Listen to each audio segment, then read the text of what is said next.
Welcome back. You're watching SA Today. Here's a recap of our top stories at this hour. 6 people were shot dead by unknown gunmen on Wednesday night in the Mpumalanga township west of Durban. The Grahamstown High Court in Makhanda has ruled that no child may be excluded from school, including children of migrants who do not have requisite enrolling documents like birth certificates or ID books. And in the United Kingdom, voters have been braving the cold, wet weather conditions to cast their ballots in the UK's third general election in less than 5 years. Right, let's follow that headline. The UK is at the polls in the country for the third general elections in less than 5 years. Now, this election could pave the way for Brexit under Prime Minister Boris Johnson, or propel Britain towards perhaps another referendum that could ultimately reverse the decision to leave the European Union. Polling stations in 650 constituencies across England, Wales, Scotland and Northern Ireland opened in the early hours of the morning, and after the polls close tonight, counting will begin straight away. Most results are due to be announced in the early hours of Friday morning. After failing to deliver Brexit on October the 31st deadline, Boris Johnson called for an election to break with the cast as a political paralysis. His main opponent, Labour leader Jeremy Corbyn, has promised higher public spending and nationalisation of key services. Well, for more on what's happening in the UK, let's cross now to our correspondent there, Holly Hudson, who's standing by. Holly, thanks so much for joining us. I see you've got your brolly, which means it's typical English weather, and that probably means some people may not get out of bed for this one.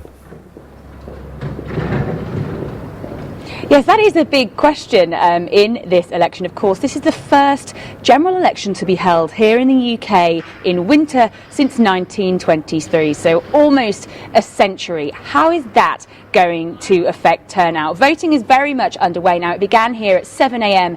UK time. Millions of British voters heading out to the polling stations like the one just behind me here to cast their vote in the ballot box. But as it stands, the latest polls show that Boris Johnson is on track to win a majority, but there is absolutely no way that the Conservative Party, Boris Johnson's Conservative Party, can be complacent here because, of course, there are several unknowns. This is not only the first winter general election in almost 100 years, it's being billed as the most unpredictable election in a generation. The country faces one of its biggest choices for quite some time in terms of the political direction that it will go in terms of Brexit, when, how, if the country will leave the European Union will be decided in this election, as you mentioned just then.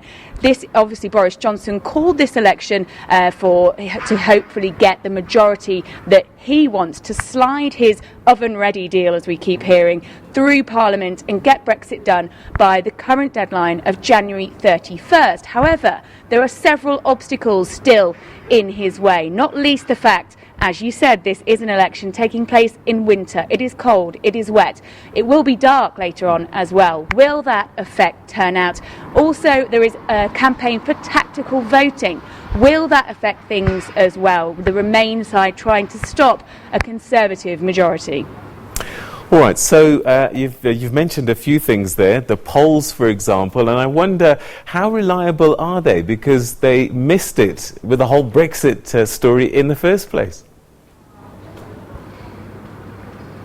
Exactly that, yes. The polls cannot be relied upon if elections here in the UK are anything to go by in the past few years. 2015, David Cameron, the Conservative leader, won with a thumping majority, which nobody predicted. Not even the exit polls actually gave an accurate prediction of that. And the exit polls, of course, we are likely to get later on at around 10 p.m. when voting finishes. And 5 out of the last 6 elections, the exit polls have accurately predicted the way that the country will vote, the way they will go. But in 2015, they did didn't. 2017, Theresa May was on track or expected to win a majority. Again, Labour and Jeremy Corbyn made huge gains, significant gains that not only one poll actually accurately predicted, and a hung Parliament ensued, which of course then led to the Brexit saga and all the drama that we've seen over the past couple of years, as Theresa May had a minority in Parliament, which of course made it very difficult for her to get her withdrawal agreement through. That is what Boris Johnson is hoping that he will be able to crush here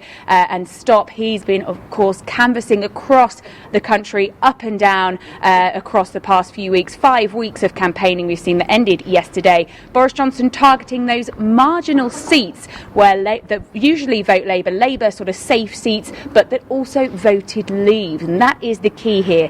Will his message land? Get Brexit done. Do voters care enough about Brexit? We know the country is very much still polarised on the issue, but there are other issues at play here, and that is what Labour have been trying to frame this election as: anything but Brexit. The NHS, austerity, living standards, immigration. They want this election to be about all of those issues, and we're yet to know how exactly they will play out. We are actually seeing this week that the NHS has taken precedence over Brexit in the minds of many voters, maybe because Boris Johnson, of course, was heavily criticised over his reaction of a photo of a young boy on the floor of a hospital earlier this week. Whether that will tip the balance here in favour of Labour. There's also several other unknowns as well. The fact that Boris Johnson hasn't actually taken part in certain big interviews. He's been accused of dodging scrutiny, but also Labour as well, not free of criticism. Jeremy Corbyn, as you may remember earlier on in the campaign, criticised by the chief rabbi here over anti-Semitism. So lots of things that really could tip the balance and sway things here. It's all to play for. Holly, that's where we'll leave it for the time being. A lot, as you say, to play for, and it'll all unfold after 10 p.m. tonight, and hopefully we'll catch up with you again. That's Holly Hudson, our correspondent there in London.